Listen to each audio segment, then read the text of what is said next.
Here is why the Fanon Slimline Scanner will mean more to me than any other radio that I have ever owned or ever will own. Back in the mid-90s, I was a teenager, and my father handed me this scanner radio right here, the Fanon Slimline Scanner. This was officially my very first scanner radio, although this was not my very first time seeing or using a scanner radio. You see, my father was part of the scanner radio hobby way before it was cool. Yes. And even my grandfather was part of the scanner radio hobby. One of my earliest memories growing up was the dancing lights of an Electra Bearcat 101. Now, my grandfather had one of these over at his house, and it sat right in the kitchen so that the sounds and the tones of the county fire department and police department would fill the kitchen and the living room where we spent most of our time at their house. And at my dad's house, we had scanners all over the place, whether it be a 101 or Electra Bearcat 4 or anything that was a little bit newer than that had a keypad you could program. We had scanners all over the place. And it was my dad's love of scanning that got me involved with the scanner radio hobby. So you could basically say that I've been scanning or part of the hobby since about the time that I could crawl. But it wasn't until this time in the mid-90s that my father passed the baton on to me. And that's when he handed me this Fanon Slimline Scanner. And that is why this radio will mean more to me than any other scanner radio that is on the market today, could ever be put on the scanner radio market, or has ever been sold. Because this radio, even though it's an abacus or it's a sundial compared to today's technology, this has more sentimental value to me than any other radio will ever have. By handing me this radio, my dad passed the baton on to me.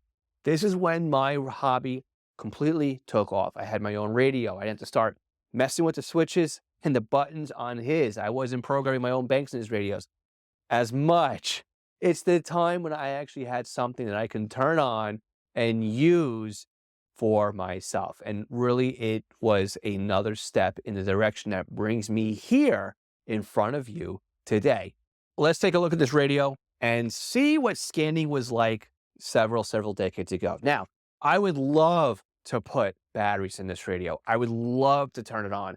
I would love to hear it again, but it would absolutely break my heart if a capacitor in here decided that it no longer wanted to function, that it would much rather sit in an idle state with his feet up than actually have to go to work.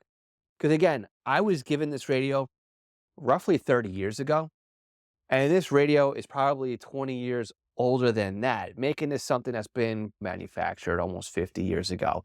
So I just don't want to chance it. I do not want to ruin a radio. I'd rather sit and wish I could listen to it and actually have it self-destruct, to be honest with you. So looking at this radio, yeah, this is sitting inside of a faux leather case, I guess you could say, a little plasticky case, that the glue is kind of coming apart on the seams. But however, I did happen to buy a new case on eBay, and it is sitting in a box waiting to be installed. It's interesting to note that the back of this case has a belt clip, and the sides of the case have these two little D-rings or whatever you want to call them. So you can actually loop a strap through them and then hang this like a purse from your shoulder, which is a very interesting design. The radio slides into the case and snaps over the antenna port here. So as we remove the antenna, we can now remove this radio from the case. It's just held in place by a snap. And again, to get better leverage, let's screw this antenna back into place. Yes, this is not an SMA connector. This is not a BNC connector. It actually screws into place. And let's pull this radio from its protective case, which has done a pretty good job, I'd say, over the last several decades of keeping this radio looking pretty new. Now, the front of this radio, again, we have our 6 little LEDs at the top that show us the 6 channels that we can actually monitor or scan with this radio. And below that, we have 6 silver switches. Now, these 6 switches actually turn each channel off and on. Now, you're probably saying, wait a second, where are the banks in this radio? No, you're looking at them. These 6 channels are the one single bank that is part of this radio. And by sliding these switches up and down, and you have a nice little satisfying click when that happens, that is how you lock or unlock a channel from the scan list. Pretty basic, right? Now, on the side of the scanner, we actually have a channel select, where if we slide it to manual, that means we have to manually step through, or it stops the scanning process. And of course, if we slide it down to auto, that will enable the scanning on the radio. Let's look at the top of the radio because this gets pretty interesting as well. We have a black button here that is a channel select. That basically means every time you push that button, the channel will change up one position. So if you have the radio in hold, that's how you move up to the next channel. Or if the radio is scanning and you don't want to hear anymore, yeah, toggle that button to advance that scanner up one more. You also have a typical volume knob, which is also your on-off switch. You have a squelch knob, which in our case is missing the decorative silver top on it. You've got an earphone jack and a port for an antenna, which is really cool. And of course, the antenna just screws and unscrews from the scanner itself. The back of the radio, which you'll notice we have a couple of stickers. We'll talk to those in a second. And we have our AAA battery case with battery holder.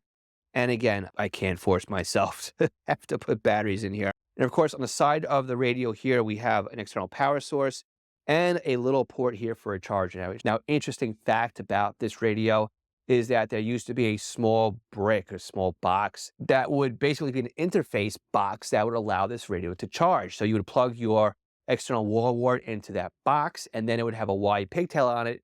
One end would go to the external power port, one would go to the charging port, and then you flick a little switch on it. That is how you would charge the 4 AAA batteries that were inside this radio. Let's look at the back of the radio. So we've got 6 stickers on here. And these are the frequencies of the crystals that are inside of this radio. Some of these are still in use to this day.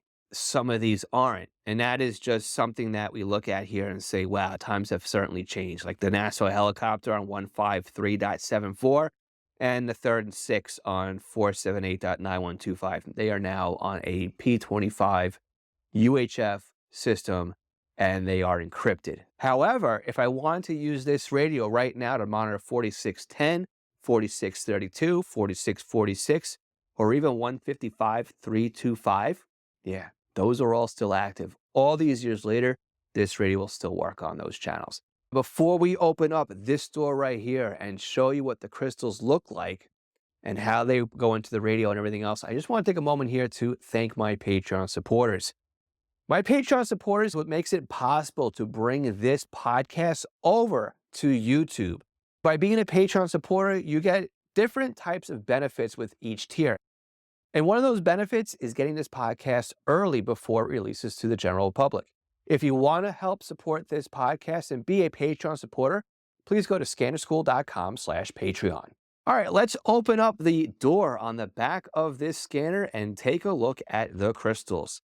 Now, again, this is how you would program a radio many, many moons ago. What you would do is you would go to the store, you would pick up a crystal, and you would then bring it home, and then you would insert the crystal into the radio in the correct slot. Now, on this radio, there's 3 spots or 3 slots you can put the crystal in. You have a low, a medium, and a high. And again, depending on which position you would do, sometimes you can get a odd frequency based on what position you put these crystals in. It tells you on the back of the radio. The first range is 30 to 50 megahertz. The second range is 146 to 175. And then basically you go from 450 to 512.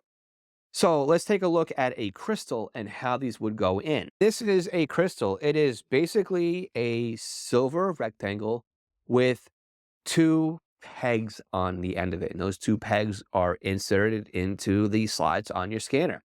And typically you would have, enough to program your scanner, but you may also have baby food jars or other types of places to store these. Now, my dad has got baby jars full of crystals, and one of these days I'll go into the garage with him and maybe go through a couple of crystals and take them out and put them in radios, and we'll see how they work.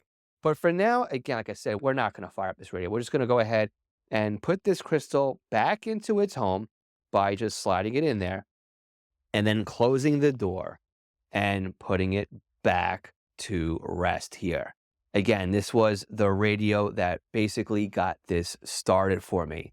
And that is a very symbolic thing right here. See, my dad was known as the go-to guy in the area to get your scanner radio crystals.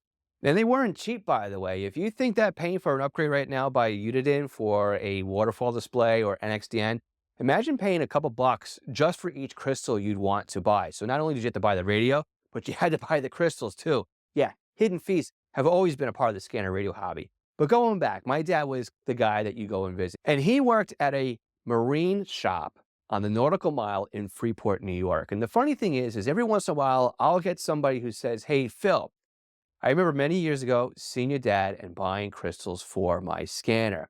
And this is why I'm saying we've passed the baton. My dad was the guy on the other side of the counter who would help people with the scanner radio hobby. Here I am, decades later, and instead of being on the other side of the counter, I'm on the other side of the camera. So, Dad, thank you so much for passing the baton. I love you, Dad. Thank you so much for passing this hobby on to me and teaching me all about it.